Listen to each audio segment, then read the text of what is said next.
þá tel ég að það er eitthvað mikið það er eitthvað mikið sem þarf að gerast varðandi þennan héraðssaksóknara Ólaf Þór Hauksson áður sérstakur saksóknari því að meðan við það sem fram hefur komið þá virðist svo vera að 2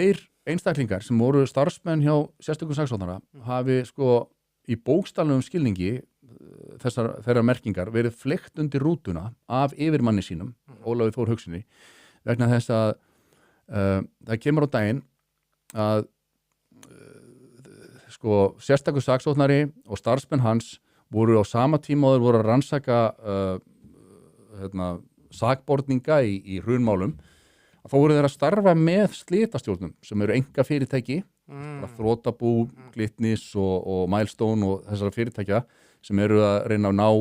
ná verðmætum inn í þrotabúið eða allt fyrir á hausinn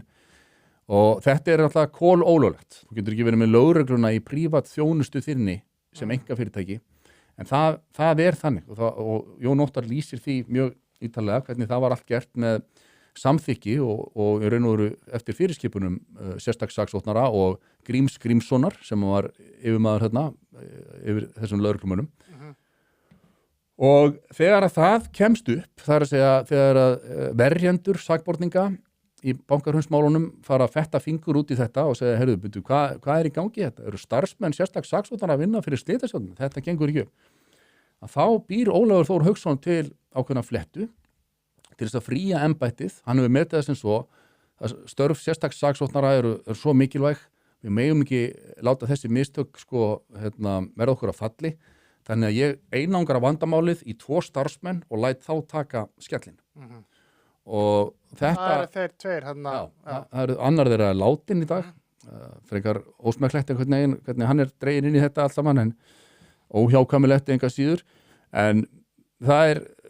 virðist sko af því sem að gerist þarna þá er nokkuð ljóst af því að Ólafur Þór kallar þessa 2 menn inn á skrifstofu til sín og segir við og herðu ég er smá vandræðum af því að greiðslurnar sem ég hef verið að greiða til ykkar ég er ekki með neitt samning þetta þannig að við þurfum að skrifa eitthvað samning þetta starfsfyrirkomulag sem er í gangi hér og svo segir hann, herðu, er ekki saman því dagsetja þetta aftur í tíman nokkra mánuði nice. og hann lætur þá skrifa undir þetta og svo notar hann það plagg herðu, þeir eru að vinna fyrir slitastjórnir ég er með samning að þeir megi ekki gera það Nei Jú, og þannig að þetta var svona úthugsað plott sérstaks saksóknara samkvæmt þessu ég sjáum til hvort að hann geti sýnt fram á annað en svona lítur þetta út núna að sérstakur saksóknari hafi með undirförlu plotti komið sök á 2 starfsmenn sína sem er eitt og sér bara einhvern veginn það er bara mafjósa það er viðurstyggilegt það er ekki svona réttalegt Nei, það er reglur réttaríkisins eru ekki þar en sko og í ofanálag eru þarna undirliggjandi brot embættisins að hafa verið að starfa með báðum þessum hliðum það er ekki allt þetta lið að segja af sér það er bara morgunljóst sko, eins og ég segi, ég segi þetta allt með þeim fyrirvara að sko, ef að þetta reynist ekki rétt en allt það sem að Jón Óttar segir við mig í þessu viðtali sýnist mér vera þess eðlis að það megi sannreina það með einhvers konar lágmarksrannsókn og ef að þetta kemur á daginn þá er náttúrulega að koma í ljós að í eftirmálum hrunsins þegar að Ísland þjóðfélagi allt gargaði hér á blóðsúthellingar og fangelsisdóma yfir bankamönnum að þá hafi því miður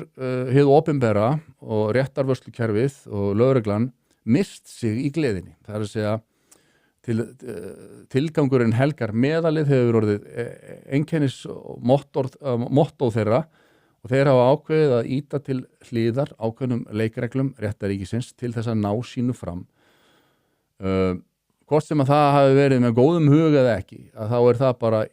rangt með farið og illa farið með þá sem að verða fyrir slíkum aðförum valdsins og það er náttúrulega sko fjölmargir, ég held að allir nema einn þeirra bankamanna sem hafa leitað til sko mannréttindadómstóls með sín mál, hafa allir fengið sko einhvers konar staðfestingu á þeim hafi verið brotið. minnur að ég hef heyrt að allir utan einn hafi fengið slíkt. Og það má vel vera að við kjósum bara einhvern veginn að yppa öxlum og segja já, ég meina þetta voru bara banksterarnir maður og þeir áttu það skilið Það voru bara gráðið kapitalistar sem áttu það skilið. Og það það sem við höfum gert undanfarin ár, þegar þessi lögmenn þessara manna hafa verið að benda á mannréttindabrot og svona, þá höfum við bara, Crimea River, skilur við, bara